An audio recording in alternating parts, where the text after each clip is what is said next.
Listening Fanfiction presents Where the Stars Do Not Take Sides by Witch of Endor, based on the cartoon series Avatar: The Last Airbender from Nickelodeon, narrated for you by Sierra Feast. Chapter 1. You can always find me here. And then it's just too much. The streets, they still run with blood. 100 arms, 100 years. You can always find me here. When Azula is 9, she becomes an only child. She hears the Fire Lord call for her brother's life, and Azula runs to Zuzu's side to hold it over him. It's funny at the time. Zuko is so scared and frustrated, and Mother is as cold and distant with Azula as she always is. Azula runs to bed and giggles into her pillows. The next day, Zuzu and Mother are both gone. Azula is young, but she isn't naive like Zuko is. Like Zuko was. She knows what has happened.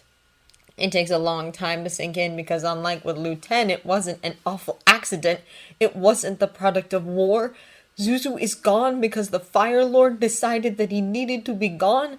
And apparently the Fire Lord thought that Mother needed to die too. And then the Fire Lord is dead too. And Father ascends the dragon throne. It's hard to process. But Azula keeps moving. There are moments that she expects to find Zuko feeding the turtle ducks, but they're few and far between. Azula only allows herself one moment of weakness. While hiding, she hears servants talk about how they will be clearing Zuzu's room out the following day. It's only been 4 days since he disappeared. Since he died, Azula's mind insists. You have to think the actual words. And Azula has spent most of it swept to one side in the energy of Father ascending the throne. She has been shown off, of course, but she mostly spends her time in the shadows. Azula lets herself visit Zuzu's room one last time while everything is still in place.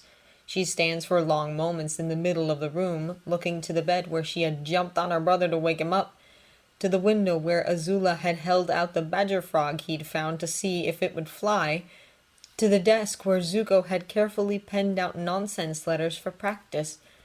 Zuko's swords are sheathed and leaning up against a wall like he had recently returned from practice.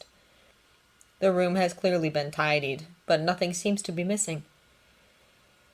And when Azula spots Zuko's most prized possession, his pearl-handed dagger, Azula realizes that she has somehow been lying to herself.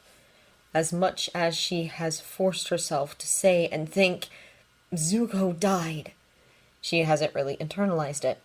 Somewhere in the back of her mind, she has been convinced that he got away on time. But Zuzu would never have left that dagger behind. It can only be here for one reason, because Zuko wouldn't have left it willingly, which means that an emotion bubbles up within Azula and she stands down on it firmly. Azula approaches the desk where it sits and unsheathes the dagger, glancing at the inscription. Never give up without a fight. She hopes that he didn't. She hopes that he fought to the end, that he had to be taken down, even if she knows that it's unlikely to be true. Azula wonders if she should return the dagger to Uncle Iroh. It had been a gift from the stupid old man, of course, and Azula hasn't seen him since Lu-10's death. Uncle Iroh had always liked Zuko, too. It might bring him some comfort. But she doesn't. Instead, Azula sheathes the dagger and takes it with her. Goodbye, brother, she thinks as she leaves Zuko's bedroom. When Azula is 11, she stands for long minutes before their family portrait. It had been painted when Azula was 8 and Zuko was 10. Azula had paused to look at it occasionally when passing by, but now Azula is 11 and she realizes that she's older than Zuko ever was. She stares at his painted face and wonders at how similar they looked. Azula has never liked that she takes so significantly after her mother, but she did used to be secretly pleased by how she and Zuzu would sometimes be mistaken for twins. It was amusing, largely because it frustrated Zuko, who was 2 years older than her but small for his age. Now it makes her wonder what he would have looked like had he been able to grow into a teenager, and then into an adult. Would they have still looked alike as adults? Would Azula have found it amusing? She looks at her mother's painting every now and then too, but she feels more detachment there. Mother had never loved Azula, but Zuko had been devoted to her once, even when Azula was cruel to him. She had once pushed him off the roof when they were playing and then overbalanced and needed to jump. Azula had landed on her feet. Zuko had broken his wrist, and Zuko had still been worried about her. Her brother had been an idiot, but he'd been Azula's idiot. She never admits to missing him out loud. She isn't even sure if she does, really. Life is simpler as the crown princess. Azula had always won any competition for father's approval, but it was simpler not to have to compete in the first place.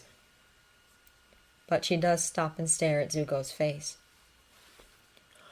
Which makes it all the more surprising when Azula tracks the Avatar down and fights his group of peasant friends, only to find herself staring into an eerily familiar face.